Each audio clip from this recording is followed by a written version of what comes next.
And welcome back. It is the #1 birth defect in the country. Every year, 40,000 babies will be born with a congenital heart defect. And of those, 20% won't live to their first birthday. Well, that is more than just a statistic for Michael and Holly Goffner. It is a heartbreaking reality. They lost their son, Grant, suddenly when the child was just 17 days old. Now they are doing what they can to try and prevent this tragedy from happening with other parents. And they are joined this morning with their cardiologist, Dr. Rush Waller. Thank you all so much for being with us. All right. Tell us your story about your son. Sure. In August of 2002, we had a beautiful baby boy, Grant Michael.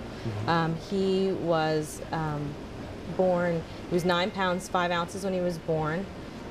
Very healthy. We thought we came home with a healthy baby. Right. And 17 days later, he started to not eat, and he was very tired. We could tell something was wrong, and he just suddenly stopped breathing. So we rushed him to the hospital. Before that day, there were no signs, no indication, no clue that your baby was this sick. That's right. Correct. No clue. Michael, from a parental standpoint, how heartbreaking was that for you and your wife? Oh, I mean, I'm sure anyone can imagine that the loss of a child is, the toughest thing we've ever gone through. And that's, one thing that we're geared for with Grant's Gala is to try to raise money for research, so we can hopefully, in the future, parents won't have to go through, the same thing we went through. I'd like to talk to the doctor. If this is such a common birth defect, why isn't there some way to test for this or detect this sooner? I mean, in 17 days, their son, what seemingly was a healthy baby, had passed away. Yes, it's a very good question. And unfortunately for Grant, he had a particular kind of heart defect that may go undiagnosed. The main way that we diagnose heart defects in babies is through an ultrasound we call an echocardiogram, and that's basically when the mother goes to the office to see her OB/GYN doctor, they'll do an ultrasound. Typically, if they see something wrong, they will refer them to us, and we may diagnose it before. However, a good percentage of them are not picked up, and that is because of many reasons, resources and training and things like that. I just wanted to I have a little model of a heart here just to show a little bit what Grant had, if I have time. Right there on the coffee table. This is basically a normally formed heart. And as you can see, you have 2 main pumping chambers here. And the main idea of the heart is to pump blood to the lungs to get oxygen. The oxygen-rich blood, or the red blood, comes back to the heart on the left side, and then gets pumped to the body. In Grant's case, he only had 1 artery coming out of his heart instead of 2. Because of that, what happens over time, and in his case just 2 weeks, is that too much blood goes to the lungs. And when too much blood goes to the lungs, too much blood comes back to the heart, and you basically get heart failure. The diagnosis is the main focus right now, because we actually have good surgery for most defects. And in Grant's case, if we had picked up on it, we could have repaired his heart. It's a tragic loss, and it's something that we're obviously working to improve, and that's part of what Grant's Gala and the Gala is about. Holly, were you left with this feeling, asking or wondering or asking God why?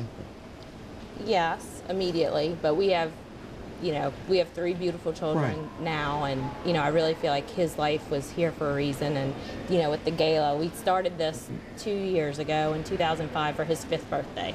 So it's how we celebrated his birthday, and we raised here in Memphis over almost $60,000 that has gone directly to research. And the Children's Heart Foundation is a charitable organization that feeds various research projects around the country, and it's a great organization, and the Gala has been a really fun event in downtown Memphis. So. Michael, have you heard from other parents, other folks who have either gone through what you and Holly have, or just other parents in general who say, we can understand what you've experienced, and we want to help prevent this from happening? What do you hear? We've had friends and family that have actually come out of the woodwork. One thing you don't even realize is that it's 1 out of every 100 births is a congenital heart defect, and you'll see healthy adults that have had it. We've had friends, friends we went to college with, schools with, and they come to us and say, oh, I had a heart defect when I was younger, and you would never know, And then we've also had parents and people come out of the work that we've never met in our life, and they say, this is amazing, we can't believe what you're doing, Right. you're an inspiration, we want to get involved, we want to help, we want to do a similar event for the Children's Heart Foundation, because we know that research and awareness really is, you know, it's really the future of how to prevent it and, you know, move forward. And Doctor, again, that research and that development, are we making a lot of strides there, you believe? We are definitely making strides. That when you look at, in the grand scheme of things, congenital heart surgery is a relatively new process. And for a long time, we dealt with the issue of repairing the heart. We're at the point now where most defects can be repaired, and it's a matter of fine-tuning the results. So now we want to focus on detection. So we always encourage, obviously, every mother to go see their OB/GYN for regular visits to get ultrasounds. If they see something abnormal, they can refer them to us. Most of the heart defects will be picked up.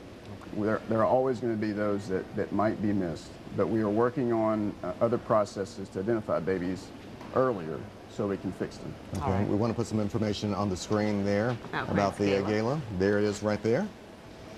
All right. All right, Holly, Michael, Doctor, thank you very much. Thanks We for appreciate joining you us. sharing your time with us. All right, a short break, some great music next on Live at 9.